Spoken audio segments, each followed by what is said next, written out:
বিসমিল্লাহির রহমানির রহিম। আসসালামু আলাইকুম রহমতুল্লাহি ওবরাকাতু। প্রিয় শিক্ষার্থীরা, আশা করি তোমরা সকলে ভালো আছো এবং সুস্থ আছো। তার সাথে সাথে বাংলাদেশ সরকারের নির্দেশিত সকল স্বাস্থ্যবিধি মেনে নিজ নিজ ঘরেই অবস্থান করছো। সোল্লা স্কুল অ্যান্ড কলেজের পক্ষ থেকে আজকে আমি তোমাদের যে অনলাইন ক্লাসটি নিয়ে হাজির হয়েছি, সেই ক্লাসটির বিষয় হচ্ছে সমাজকর্ম দ্বিতীয় পত্র, একাদশ ও দ্বাদশ শ্রেণীর জন্য প্রযোজ্য। আজকে আমাদের আলোচনার বিষয়ের শিরোনাম হচ্ছে জনসংখ্যা সমস্যার ধারণা, প্রভাব, কারণ এবং পরিস্থিতি। আমরা এক এক করে প্রত্যেকটা বিষয় সম্পর্কে জানার চেষ্টা করব, আর এই বিষয়গুলো আমি তোমাদের সাথে আলোচনা করব একটি ডিজিটাল স্ক্রিনের মাধ্যমে। তাহলে শিক্ষার্থী বন্ধুরা, চলো আমরা আর কথা না বাড়িয়ে আজকের ক্লাসটিতে মনোযোগ দিই। তার সাথে সাথে আরেকটি কথা বলে রাখি, তোমরা অবশ্যই সাথে কাগজ এবং কলম রাখবে। এতে করে হবে কি, তোমাদের যে সমস্যাগুলো আছে সমস্যাগুলো একটু নোট করে রাখলে পরবর্তী সময় তোমরা এই বিষয়গুলো নিয়ে আবার বাড়িতে প্র্যাকটিস করতে পারবে। তাহলে আজকের বিষয়টি আমরা দেখে দিচ্ছি।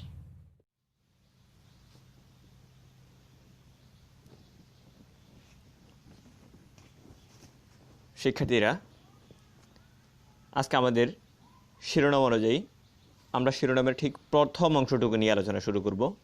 আমাদের শিরোনামের প্রথম অংশটুকু হচ্ছে জনসংখ্যা সমস্যার ধারণা। এখন জনসংখ্যা সমস্যার ধারণা সম্পর্কে আমাদের জানতে গেলে সর্বপ্রথম আমাদের যে বিষয়টা জানতে হবে সেটা হচ্ছে জনসংখ্যা কি। জনসংখ্যা কি, এই প্রশ্নটার উত্তর হচ্ছে জনসংখ্যা বলতে সেই সমস্ত মানুষকে বোঝায় যারা একটি নির্দিষ্ট এলাকায়, শহর বা দেশে বা একটা নির্দিষ্ট ভূখণ্ডে বসবাস করে। এখন সমস্যা কি, জনসংখ্যাটা কখন সমস্যা? জনসংখ্যার সমস্যা হচ্ছে ঠিক ওই সময় যখন একটি দেশের সম্পদের তুলনায় জনসংখ্যা যদি অধিক বা কম হয়, তখন সেই অবস্থাকে জনসংখ্যা সমস্যা বলা হয়।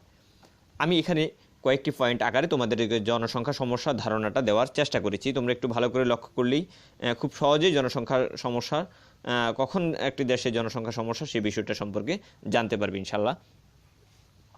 তো এখানে সর্বপ্রথম যেই পয়েন্টটি তুলে ধরেছি সেটি ইতিমধ্যে আমি তোমাদেরকে বলেছি।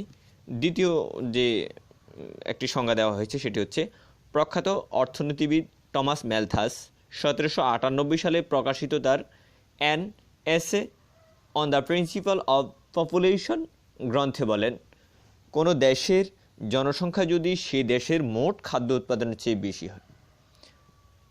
একটু ভালো করে লক্ষ্য করবে, কোনো দেশের জনসংখ্যা যদি সে দেশের মোট খাদ্য উৎপাদনের চেয়ে বেশি হয়, মোট খাদ্য উৎপাদনের চেয়ে বেশি হয়, তবে জনসংখ্যার সেই পরিস্থিতিকে জনসংখ্যাস্ফীতি বলা হয়। খুব সহজ ভাষায় আমরা এখানে বুঝে পেলাম। তারপরে আমরা উপরের আলোচনাগুলোর পরিপ্রেক্ষিতে যে বিষয়টা জানতে পারি সেটা হচ্ছে জনসংখ্যাস্ফীতি হলো এমন এক অবস্থা যার ফলে কোনো দেশের প্রাপ্ত ও সম্ভাব্য সম্পদের তুলনায় জনসংখ্যা অধিক হয়। এর ফলে সে দেশের জাতীয় উন্নতি ও অগ্রগতি বাধাগ্রস্ত হয়। তাহলে শিক্ষার্থী বন্ধুরা, তোমরা বুঝতে পেরেছ জনসংখ্যা কখন সমস্যা বা জনসংখ্যার সমস্যা ধারণা সম্পর্কে জানতে পেরেছ। আমি আশা করি এতটুকু জানলেই তোমাদের জনসংখ্যা সমস্যা কখন সেটা সম্পর্কে জানা হয়ে যাবে। এখন আমরা তোমাদের যে বিষয়টি নিয়ে আলোচনা করব সেটি হচ্ছে জনসংখ্যা সমস্যার কারণ।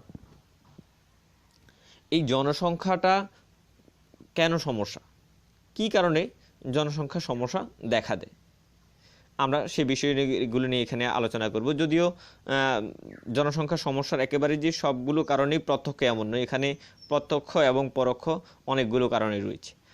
তো আমি এখানে তোমাদেরকে প্রত্যক্ষ কারণ এবং পরোক্ষ কারণ দুটোকে আলাদা আলাদাভাবে উপস্থাপন করার চেষ্টা করছি এবং সবচেয়ে গুরুত্বপূর্ণ যে কারণগুলো সেগুলোই তুলে ধরেছি। যাই হোক, সেগুলো সম্পর্কে আমি একটু নিজে আলোচনা করছি।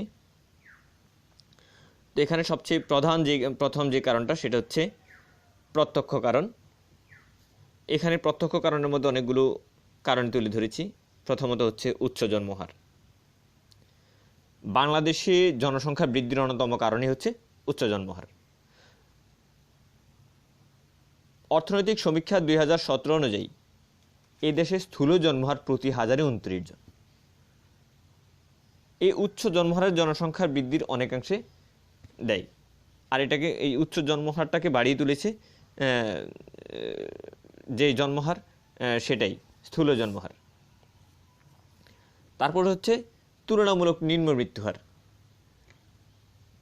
আমাদের দেশে বর্তমান সময়ে চিকিৎসা বিজ্ঞান, শিক্ষা, তারপরে সচেতনতা বোধ সৃষ্টিতেও আমরা অনেকটা এগিয়ে গেছি, জীবনযাত্রার মান উন্নয়ন হয়েছে। আর এই সমস্ত কারণেই আমাদের দেশের জন্মহারের চেয়ে মৃত্যুহার অনেকটা কম। সেক্ষেত্রে অর্থনৈতিক সমীক্ষা 2017 অনুযায়ী স্থূল মৃত্যুহার প্রতি হাজারে 5.1 জন। আর এই যেই জন্ম এবং মৃত্যুহারের যে তারতম্য বা ব্যবধান, বেশি ব্যবধানের ফলে আমাদের দেশে জনসংখ্যা স্ফীতি ক্রমান্বয়ে বেড়েই চলছে।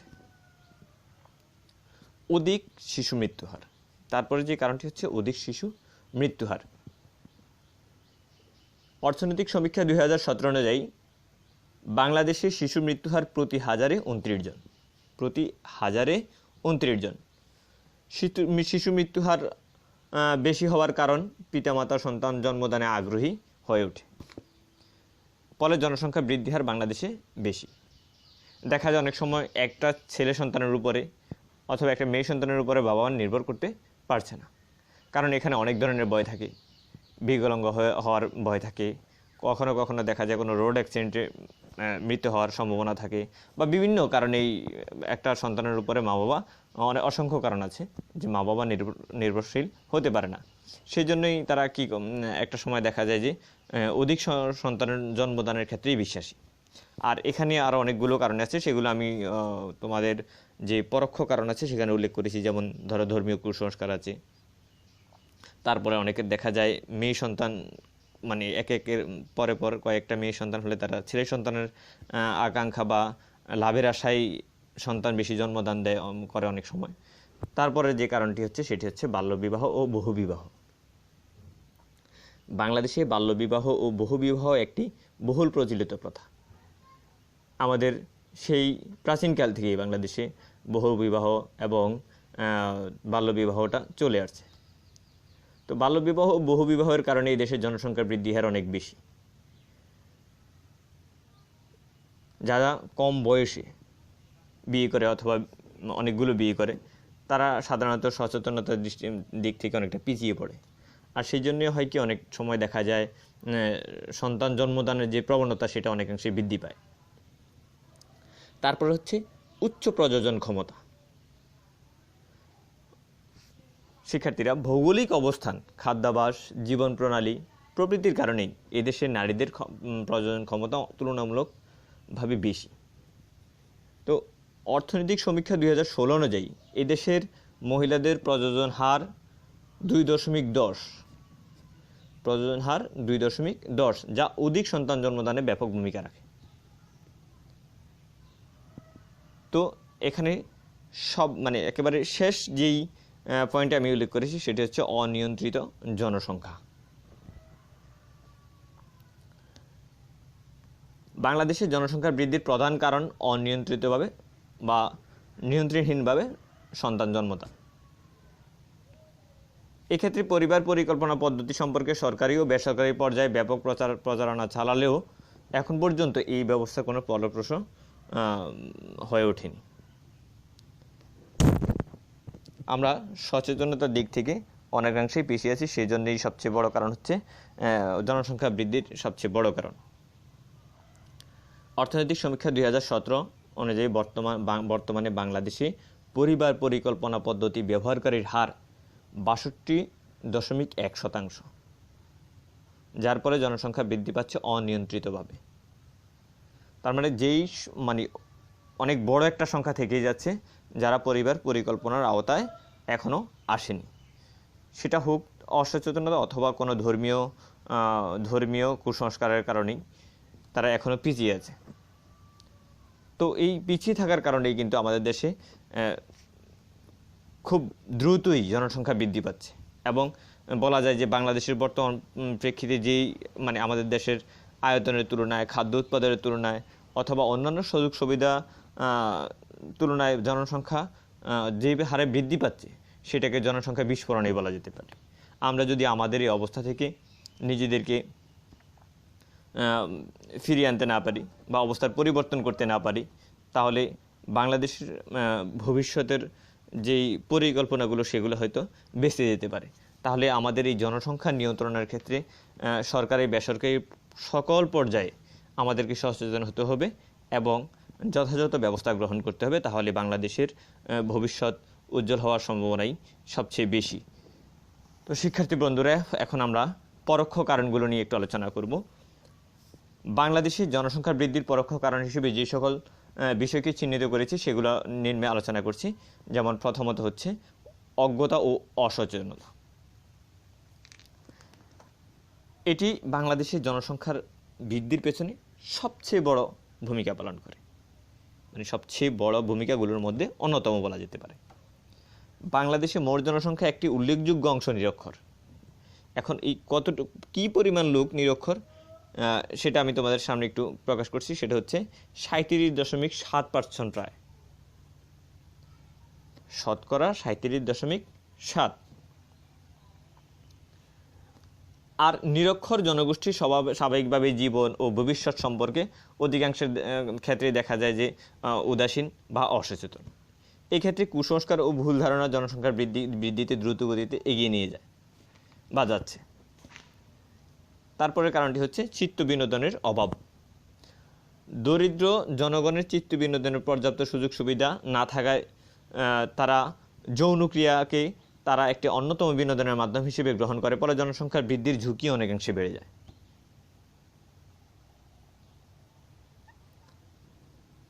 তারপরের কারণটি হচ্ছে দারিদ্র্য ও নিম্ন জীবনমান। আমাদের দেশে প্রায় 31.50%, এটা অর্থনৈতিক সমীক্ষা 2017 প্রতিবেদনে বলা হয়েছে, লোক দরিদ্র বা দরিদ্র সীমার নিচে বসবাস করে। এই দেশের জীবন বা যাত্রার মান অত্যন্ত নিম্নমানের, যার জন্য জনসংখ্যা নিয়ন্ত্রণের মতো সচেতনতামূলক কর্মসূচিতে তাদের আগ্রহ খুব একটা নেই। এবং এক্ষেত্রে যে ন্যূনতম অর্থ ব্যয়ের সামর্থ্য, সেই সামর্থ্যটুকু এই দেশে অধিকাংশ মানুষেরই নেই, ফলে দেশের জনসংখ্যা দ্রুত গতিতে বৃদ্ধি পাচ্ছে। এটিও জনসংখ্যা বৃদ্ধির পরোক্ষ একটি কারণ। ধর্মীয় কুসংস্কার। শিক্ষার্থীরা, তোমরা যদি লক্ষ্য করো, আমাদের দেশের ধর্মীয় কুসংস্কার জনসংখ্যা বৃদ্ধির ক্ষেত্রে বড় ধরনের একটা ভূমিকা রাখে। বিভিন্ন ধরনের ধর্মীয় অন্ধবিশ্বাস, কুসংস্কার, ঘোড়ামি জনসংখ্যা বৃদ্ধির অন্যতম নিয়ামক হিসেবে কাজ করে। এই ক্ষেত্রে বা এদিক থেকে জনসংখ্যা নিয়ন্ত্রণকে একদিকে যেমন নিরুৎসাহিত করা হয়, তেমনি অধিক সন্তান গ্রহণে ষষ্ঠ নিয়ামক হিসেবে গ্রহণ করা হয়। যেমন দেখা যায় যে অনেক সময় দেখা যায় অধিক সন্তান জন্মদানে কোনো ধরনের পদ্ধতি গ্রহণ করা যাবে না, অথবা সেটা ধর্মীয় দিক থেকে ঠিক না, এটা জঘন্য গুনাহের কাজ। এই সমস্ত বিষয় বলেই মানুষকে বিভিন্নভাবে বিভ্রান্ত করা হয়, যার ফলে আমাদের যে জনসংখ্যার হার প্রতিদিন খুব দ্রুত গতিতে বৃদ্ধি পাচ্ছে। আর এই প্রভাবটা আমাদের অর্থনীতি, আমাদের দেশের যেই আয়তনের উপরে, বসবাসরত মানুষের উপরে, সব কিছুর উপরেই অনেক বড় একটা প্রভাব ফেলে। তারপরের কারণটি হচ্ছে পুত্র সন্তান লাভের আকাঙ্ক্ষা। একেবারে হরহামেশাই আমাদের সমাজে দেখা যায়, কিছু কিছু ফ্যামিলিতে দেখা যায় দুটো মেয়ে হয়েছে, পরপর দুটো মেয়ে হয়েছে, অথবা 3টি মেয়ে হয়েছে, বাবা মা তারা তারপরে একটি পুত্র সন্তানের আশায় দেখা যায় তাদের আরেকটি সন্তান গ্রহণ করে। ঠিক এইভাবেই দেখা যায় একটার পর একটা সন্তান গ্রহণ করার ফলে অনেকগুলো সন্তানের জন্মদান হয়ে যায়, যেটা একটা মোট জনসংখ্যার উপরে প্রভাব ফেলে। তাই এই পুত্র সন্তানের আকাঙ্ক্ষা করা বা লাভের আকাঙ্ক্ষা, এটিও জনসংখ্যা বৃদ্ধির ক্ষেত্রে বহুলাংশে দেয়। সামাজিক অস্থিরতা। সামাজিক অস্থিরতা, সামাজিক ও রাজনৈতিক অস্থিতিশীলতা জনগণের মধ্যে হতাশা ও কর্মবিমুখতার জন্ম দেয়। এই অবস্থায় গৃহে অবস্থানরত জনগণের মধ্যে অধিক সন্তান জন্মদানের সুযোগ সৃষ্টি করে। মানে আমি এই ব্যাপারটাকে যদি আরেকভাবে বলি, মানে বেকারত্ব, এখানে সামাজিক অস্থিরতা আছে, বেকারত্ব আছে, এই মূলত তারপরে রাজনৈতিক অস্থিতিশীলতা আছে। এই কারণগুলোই জনসংখ্যা বৃদ্ধির ক্ষেত্রে খুব ভালো একটা ভূমিকা রাখে। যেমন আমি তো চিন্তা করছি এই করোনাকালীন পরিস্থিতিতে বাংলাদেশের আগামী যে জনসংখ্যা গণনা বা আদমশুমারি হবে, সেখানে দেখা যাবে যে বাংলাদেশের জনসংখ্যা বৃদ্ধির ক্ষেত্রে এই করোনা পরিস্থিতি অনেক বড় একটা ভূমিকা রেখেছে। কারণ মানুষের বাইরে যাওয়ার খুব একটা সুযোগ নেই, কাজকর্মটা অনেকাংশে কম, সেক্ষেত্রে মানুষ তার পরিবারকে বা পারিবারিকভাবে সময় বেশি দিচ্ছে এবং জনসংখ্যা বৃদ্ধির ক্ষেত্রে এটা অনেক বড় ভূমিকা রাখছে পরোক্ষভাবেই। ভৌগোলিক কারণ, সামাজিক ভৌগোলিক কারণে এই দেশে, আমাদের দেশের জনগণের মধ্যে অল্প বয়সে প্রজনন ক্ষমতা আসে এবং এই দেশের জনগণের মানুষের উৎপাদন ক্ষমতা তুলনামূলকভাবে অন্যান্য দেশের তুলনায় বেশি এবং এই তুলনামূলক হারটা অনেক বেশি দিন টিকে থাকে। এছাড়া খাদ্যাভ্যাস ও জীবন প্রণালী জনসংখ্যার বৃদ্ধির গুরুত্বপূর্ণ উপাদান হিসেবে কাজ করে। তাহলে শিক্ষার্থী বন্ধুরা, জনসংখ্যা সমস্যার প্রত্যক্ষ এবং পরোক্ষ কারণগুলো আমি তোমাদেরকে নিশ্চয়ই বোঝাতে পেরেছি। এই কারণগুলি মূলত বাংলাদেশের জনসংখ্যা সমস্যার সবচেয়ে বড় কারণ। এখন আমরা যে বিষয়টি নিয়ে আলোচনা করব, তার পরবর্তীতে যে বিষয়টি নিয়ে আমরা আলোচনা করব সেটি হচ্ছে বাংলাদেশের জনসংখ্যা পরিস্থিতি। পৃথিবীর ঘন বসতি পূর্ণ দেশগুলোর মধ্যে অন্যতম হচ্ছে বাংলাদেশ। আমাদের দেশের মোট আয়তন হচ্ছে 1,47,570 বর্গ কিলোমিটার।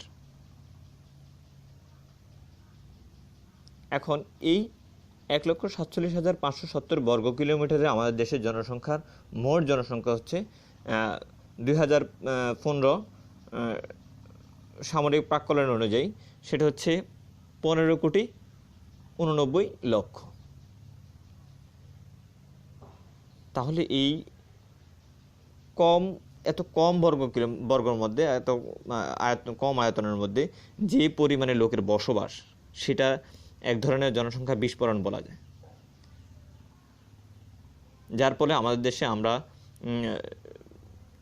অনেক ধরনের সুযোগ সুবিধা থেকে প্রতিনিয়ত বঞ্চিত হচ্ছি এবং এই প্রতি বর্গ কিলোমিটারের বসবাসরত জনসংখ্যা হচ্ছে 1077 জন। আর এই 1077 জনের মধ্যে আমাদের দেশে যে পুরুষ ও মহিলার অনুপাত, সেই অনুপাতে দেখা যাচ্ছে এখানে 100 জন হচ্ছে পুরুষ, তারপরে হচ্ছে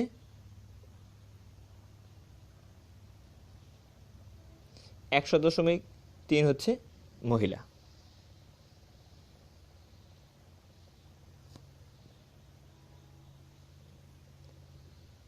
জনসংখ্যা বৃদ্ধির হার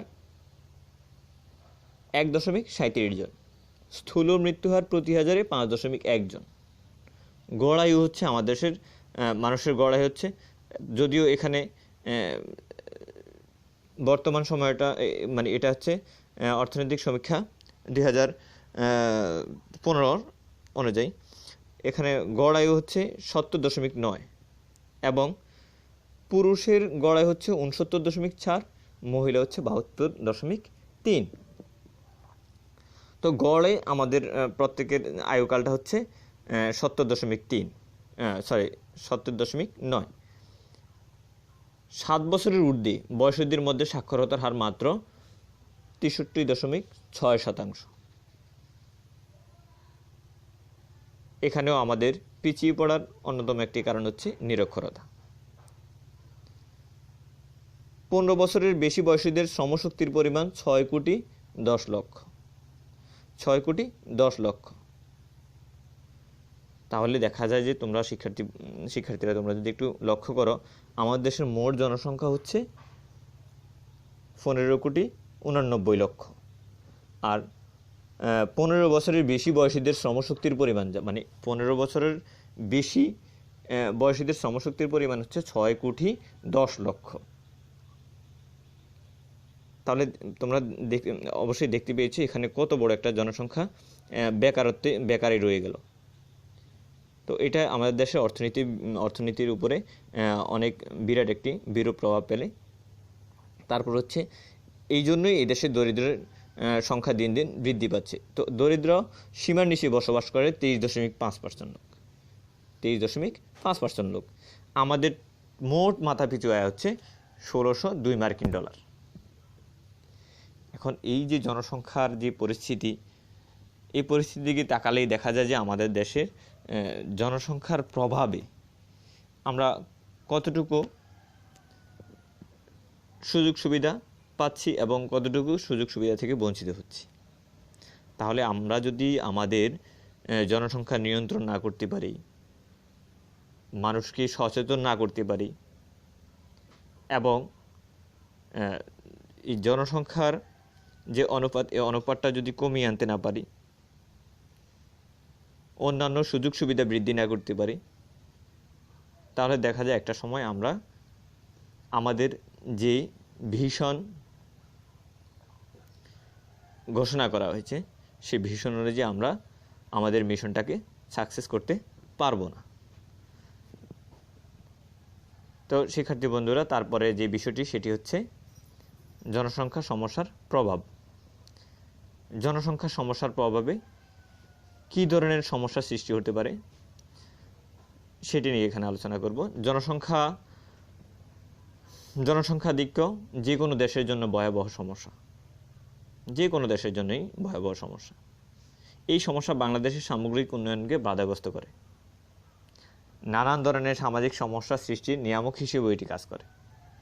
যাই হোক, নিম্নে আমরা জনসংখ্যা সমস্যার সার্বিক প্রভাবগুলো তুলে ধরেছি।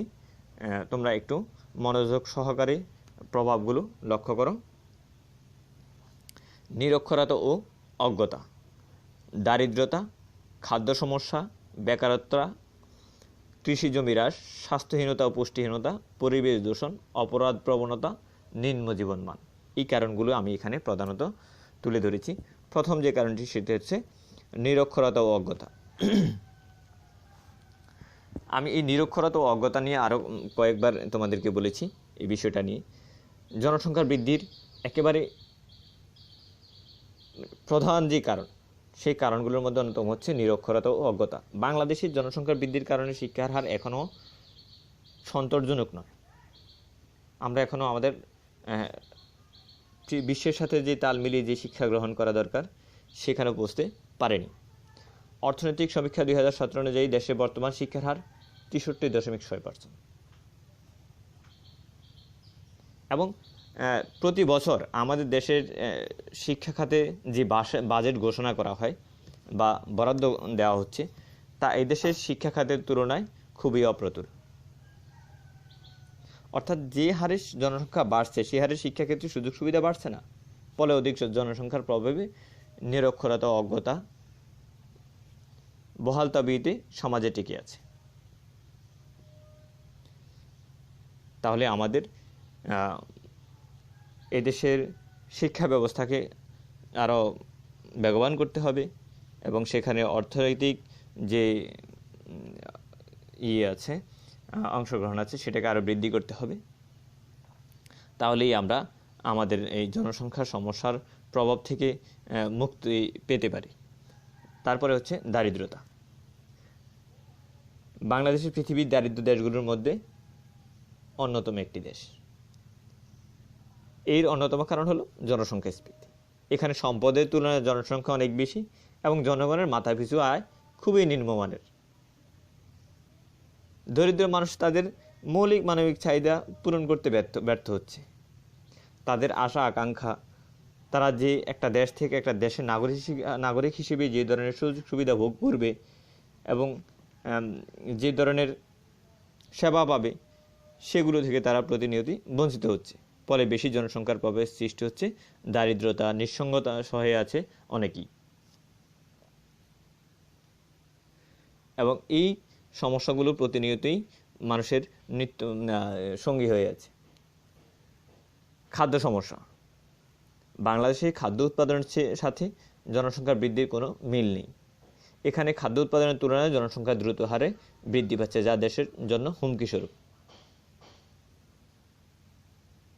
তারপর হচ্ছে বেকারত্ব। আমাদের দেশের শ্রমশক্তির তুলনায় কর্মসংস্থানের সুযোগ অনেক কম। এইটিও জনসংখ্যা সমস্যার অন্যতম একটি কারণ। দেশে বর্তমানে মোট শ্রমশক্তির পরিমাণ 6.1 কোটি। প্রতি বছরই বেকারত্ব হার ক্রমান্বয়ে বৃদ্ধি পাচ্ছে, কারণ প্রতি বছর জনসংখ্যা বাড়ছে কিন্তু কর্মসংস্থান খুব একটা বাড়ছে না। তাই অতিরিক্ত জনসংখ্যার প্রভাবে বেকারত্ব দিন দিন বেড়েই চলছে। কৃষি জমি হ্রাস। আমাদের দেশে তোমরা লক্ষ্য করলেই দেখবে প্রতিদিনই ব্যভিচারে কৃষি জমিগুলো হ্রাস পাচ্ছে। চাষাবাদের জমিগুলো বিভিন্নভাবেই ক্ষতিগ্রস্ত হচ্ছে এবং মানুষ নতুন নতুন ঘর বাড়ি তৈরি করছে জমিগুলোতে, যাতে করে জমিগুলোর উৎপাদন কমে যাচ্ছে। আর কম উৎপাদনের ফলে আমাদের দেশের জনসংখ্যার উপর একটা বড় ধরনের প্রভাব পড়তেছে।